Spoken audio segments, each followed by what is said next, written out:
Alrighty, welcome back to final episode of Life at the Outpost for 2025. Obviously, no game this week. We had the bye, but finishing up the year against the Broncos there, and geez, what a game it was. I think most Broncos fans, or most people even, were thinking it was going to be a bit of a shellacking by the Bronx there, but great effort from the Cowboys, I think, overall. Pretty tit for tat, right up until probably maybe 10 minutes in. Yeah. Half time. Yeah, exactly right. 10 minutes into the second half. Got a bit tough after that. But, before we get too deep into it, we might throw to on the field, as we do every year. A little bit of a look at the game before it happened, and then we'll see you back here in a minute. Alrighty, here we are again for another episode of Life at the Outpost on the field. We are here for the Broncos-Cowboys derby, or This is it. Cowboys-Broncos derby. This is it. Last game of the season for us, for the Cowboys fans this year. What better way to end it than with a derby? So, as we know, the season hasn't been as amazing, but we'll probably touch on that more in the actual episode we do here. But we'll have a quick look at the teams, shall we? Lining up from one fullback there. We've got Scott Drinkwater for the Cowboys marking up against Reece Walsh. Pretty predictable. I mean, both on their day, I think very, very strong fullbacks. Walsh this year, I would say, probably started very slow, maybe under the new coaching of Madge Maguire. Injury too. An injury, yeah. Being injured and that, and maybe a little bit of confidence stemming from that. Drinkwater, however, not so much injured, but maybe a little bit of a confidence thing, just form thing. A lot of flashy plays, and can pull off some amazing plays. And has. Last week, an amazing turnaround for an average start of the game, being 10 minutes making up for 70. Being a perfect example, exactly right. But all-star match up there, I think.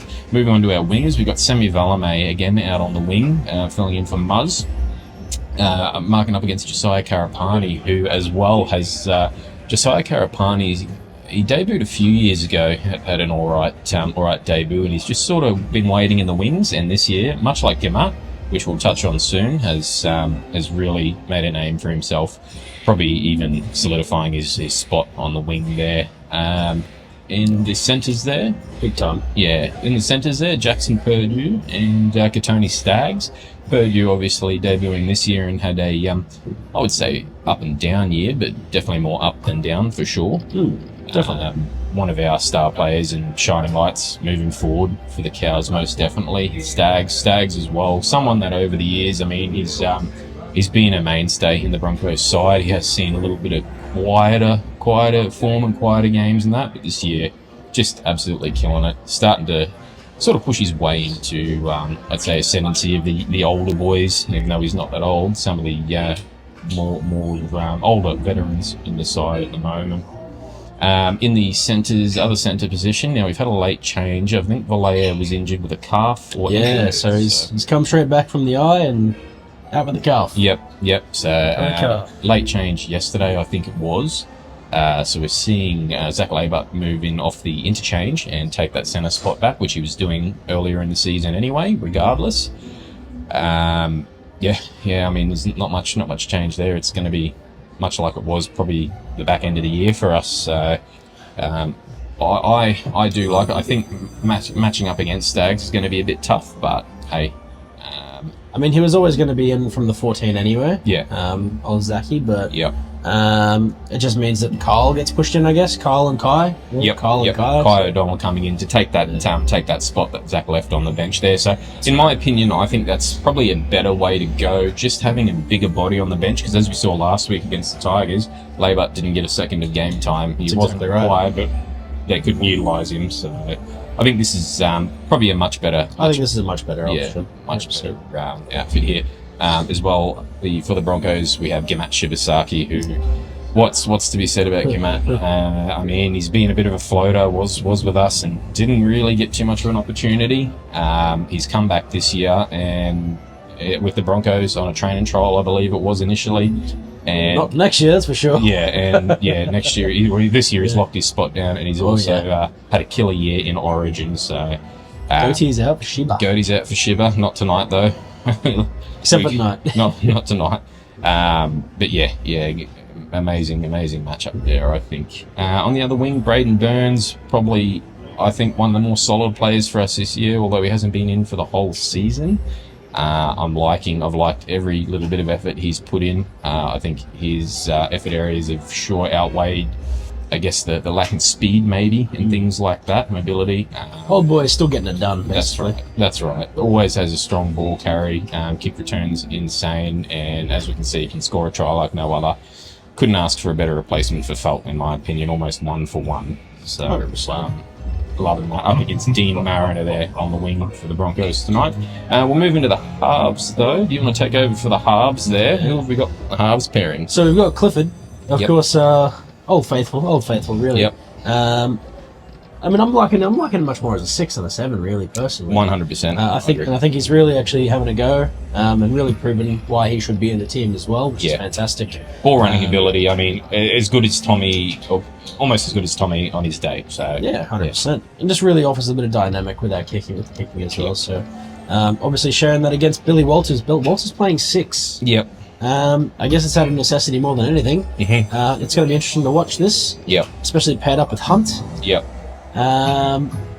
Which we'll get into next with Ben Hunt versus Tommy Dearden. Yes. The goat versus the old goat. Yep. The old bull versus the young calf. Obviously, a bit of a late change, or not as late, but during the week, Reynolds out with the hamstring again. Hamstring tweak, so they're not. And I can't blame them for not risking it. There's not really much point. They're not fighting for a final spot as such at the moment. Why would you risk? Why would you risk it? Why would you risk no it point in the run in the finals? But we saw last week Hunt did a job and did it well. So moving on to props as well. We're going with Jordan McLean, and he's up against Jensen. Yep. Old Jensen. Another Cowboys. Another defect. Yep. Another one lost. Quite a few defects. Another one lost and found some form down south. Some form. My has he? He's been picking up tries this year as well. He has. Yep. That's going to be a very interesting matchup. I'm hoping. Obviously, this is going to be Macca's last game. So big talking point. I think you're right. McLean's last home game, but last game in the NRL decided this week, or announced this week rather. I think he decided earlier on in the year, but announced this week retiring from the NRL. So I think it's going to be a big game for him. If you were ever thinking of someone for a try scorer, I'm thinking Macca. I'm thinking the boys are going to get around him for this one. Being a faithful servant for the Cows, has given his all, and even in his times of maybe quieter form, and that has found a way to scrape it back and do a job for us. Do a job, that's right. Robson, of course, the Big Reese. Again, also final game with us. Final game with the Cows. The Roosters next year. That's it. Versus Pakes. Now he's another one. He's really shown his form this year, old Pakesy. So it's going to be interesting to watch that matchup. Yep. Who's going to be the quicker one out of dummy half? I want to say it's going to be Robson, but we'll have to wait and see. Yeah. Big Jace and we felt and looked great. Yeah. Since Big Jace has been back. Yep. Up against the almighty Payne Haas. Yeah. Probably another one as well to mention. Seeing him back in the side there, the change we've seen in our go forward, and just their aggression in attack, and a little bit of defense as well. Good. Yeah. Night and day. Yeah. Then moving on to Johnny Bateman in the up in the second rows there, on the edges, up against Jaden Hunt. Jaden Hunt. Yeah. Had a couple good games this year. He's sort of, I mean, he hasn't held that spot all year. There's been a few of them that have interchanged on that edge spot, but has scored a couple tries. So it's one to look out for. Bateman, I know he's probably got a little bit of the mongrel we need, but hoping he can keep it under wraps tonight. Just not give away penalties, especially against up against Jordan Ricky. Yeah, Jordan Ricky he'll be against tonight. Yeah. With Jaden Hunt lining up against Nanai. Yeah. So Nanai and Ricky, obviously this is going to be a fantastic showing as well. I mean, Nanai always great under the aerial. Hopefully we can see him do some chasing. Yeah. It's going to be awesome. Probably one of our best in terms of kick chases and stuff in terms of kick chase, you got to put him up there. Again, another one who's had maybe a little bit of quiet form over the year at the start of the year, but has found it toward the back end. Unfortunately, albeit too late. Exciting, happy prospects for next year. I think he can carry it into next season. Absolutely. With Cotter up against Carrigan at lock there. I'd say, I mean, it's also Cotter's 100th game in the NRL, another reason to celebrate. If you were looking for anyone to get up, I think Cotter's going to have a big game tonight. It's been a bit of a thing this year with milestone try scorers and milestone games. Just saying. Yeah, you're right. Up against Carrigan, though, as we said, who again has had a maybe somewhat quiet year to his standard, but done a job. Done his job. That's right. They're all finding their way in this new Madge Broncos side. On the interchange, Carl Lawton taken over that 14 spot as such. He will be coming on for Robson at some point, I imagine, giving him a spell up against Tyson Smoothie with Harrison Edwards and Kobe Hetherington. And then you've got Thomas McKaylee, the big man, probably one of our most exciting prospects in the forwards there. Up against one of their most exciting as well. Ben Tolty. He's a bit of the unknown, but my goodness, has he made an impact in the last 4 weeks? Definitely. My goodness. Yeah, most definitely. Another prospect for the Broncos there. I think McKaylee, anyway, specifically, I've been very impressed with him since he's come to the side. He just hasn't had the game time, and as we've been seeing him get it this year, I think he's really solidified that spot. Give him a pre-season this year, and I'm hoping to see him with a full-time spot. Whether it be off the bench still, but maybe some bit of minutes next year. Jeez, he's packed on some size. He has. He is a Hulk, and that's what we need. That's what we need. So. As well with Kai O'Donnell and Brendan Pirakura wrapping up the bench there. Jackson Paulo, 18th man, and Jesse Arthur's 18th man for Brisbane. Going to be a big game. It always is. Broncos have had it over us the last couple times we've met. Not going to be easy by any means, but I think this is one, and we always tip the cows. We always tip the cows, even in the face of adversity. But I think this is one where it could be a bit of an upset. Broncos with not much to lose, but Cowboys with everything to prove. And to see the season out. So I'm going Cows on this one. Cows every day. I think, look toward even McKaylee, but look toward McLean for a big game, Cotter for a big game. Big one for me is going to be Cotter. Yeah. I think I think it's always going to be big for Macca no matter what, being the last game. Same with Robson. Yep. But I think this is where we're going to see Cotter get real mongrelly. Yep. Real mongrelly. It's a milestone time to celebrate, baby. And that's what we need. All right, with that, we might throw back to Life at the Outpost, hoping for a good result for us to report on. But until then, I hope you all enjoy the game, and we'll see you during the week.